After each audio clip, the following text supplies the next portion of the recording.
Hi viewers, நானும் டிவிக்கே பற்றி எதுவும் பேசக்கூடாது, கொஞ்சம் கேப் விடணும் அப்படின்னு நினைக்கிறேன்.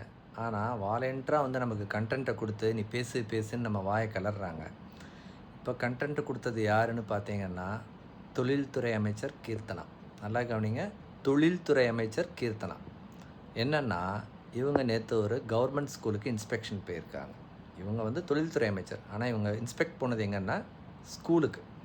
ஒரு கவர்மெண்ட் ஸ்கூலுக்கு போய் அங்கே ஒரு பொண்ணுக்கிட்ட ஒரு கேவலமான பட்லர் இங்கிலீஷை பேசி, உங்கள் அப்பாவை பற்றி சொல்லு, உங்கள் அம்மாவை பற்றி சொல்லுன்னு கேள்வியை கேட்டு அந்த பொண்ணு குழப்பி விட்டு, அந்த பொண்ணு பாவம் பதில் சொல்ல முடியாமல் திணறுது. எனக்கு தெரிஞ்சு அந்த பொண்ணு திணறினதுக்கு காரணம் இங்கிலீஷ் தெரியாமையோ பதில் சொல்ல முடியாமையோ இல்லை. இந்த அம்மா என்னடா இப்படி தப்பு தப்பாக இங்கிலீஷ் பேசுகிறாங்களே, நம்ம ஒழுங்கான இங்கிலீஷில் பதிலை கொடுத்தா அந்த அம்மா புரிஞ்சுக்குமா அப்படின்னு நினச்சிக்கிட்டு தான் அந்த பொண்ணு பயந்து போய் இருந்திருக்குன்னு தான் நான் நினைக்கிறேன். எனக்கு எப்படின்னு தெரியல. இதில் வேறு என்னென்னா, லாஸ்ட் பெஞ்சில் ஸ்டூடெண்ட்டை உட்கார வைக்காதீங்க அப்படி இப்படின்னு சொல்லிவிட்டு டீச்சருக்கு வேறு அட்வைஸு.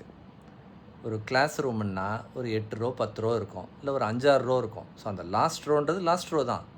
அப்படி இல்லைன்னா இந்த அம்மா சொல்கிற மாதிரி பார்த்தா ஒரே ஒரு ரோவை கிளாஸ் ரூம் ஒரு 100 ஃபீட் லென்த்துக்கு கட்டிட்டு லெஃப்ட் டு ரைட்டு தான் டீச்சர் ஒரே ரோவில் ஸ்டூடெண்ட்டை உட்கார வச்சு நடந்து கிளாஸ் எடுத்துக்கிட்டு இருக்கணும். அப்படி பண்ணால் சரியாக இருக்கும்னு நினைக்கிறாங்க போல இருக்குது. இவங்க படிக்கும்போது லாஸ்ட் ரோன்னு ஒன்று இருக்காதா? கிளாஸ் ரூமு 4 ரோ 5 ரோ இல்லை 10 ரோ இருக்குன்னா ஹைட் வைஸு ஸ்டூடெண்ட்டை உட்கார வச்சு தான் கிளாஸ் நடப்பாங்க. இது ஸ்கூலில் இல்லை, காலேஜஸ்லேயும் இவங்க என்ன சொல்ல வராங்கன்னே தெரியல. லாஸ்ட் ரோவில் உட்கார வைக்காதீங்கன்னு சொல்லி அது ஒரு அட்வைஸ் டீச்சருக்கு. சரி, உங்கள் வேலை என்ன? நீங்கள் தொழில்துறை அமைச்சர்.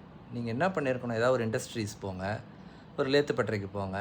லேத்தை ஒழுங்காக ஆப்ரேட் பண்ணுறாங்களா, க்ரீஸ் போட்டு வச்சுருக்கிறாங்களா, ப்ரொடக்ஷன் கரெக்டாக நடக்குதானே அதை போய் பார்க்க வேண்டியது தானே. ஸ்கூலுக்குள்ளே போய்ட்டு உங்களுக்கு எதுக்கு வேலை?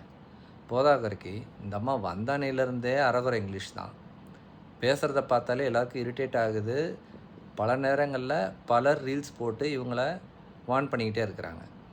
அப்படியும் விடாமல் ஒரு கவர்மெண்ட் ஸ்கூலில் போய் நீங்கள் என்ன ப்ரூவ் பண்ண ட்ரை பண்ணுறீங்க?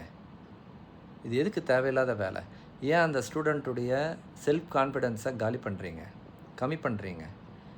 தயவு செய்து இனிமேலாவது உங்கள் ரோல் என்னவோ, நீங்கள் தொழில் முதலீடை கொண்டு வரீங்களோ இல்லையோ, இண்டஸ்ட்ரியல் விசிட் பண்ணுறீங்களோ இல்லையோ, இந்த மாதிரி ஸ்கூலுக்குள்ளே போய் உங்களுக்கு தேவையில்லாத விஷயங்களை பண்ணி அதிக பிரசங்கத்தனமாக நடந்துக்கிட்டு ஸ்டூடெண்ட்ஸினுடைய லைஃப்பையும் அவங்களுடைய கான்ஃபிடென்ட் லெவலையும் குறைக்காமல் காலி பண்ணாமல் இருந்தீங்கனாலே ரொம்ப சந்தோஷம்.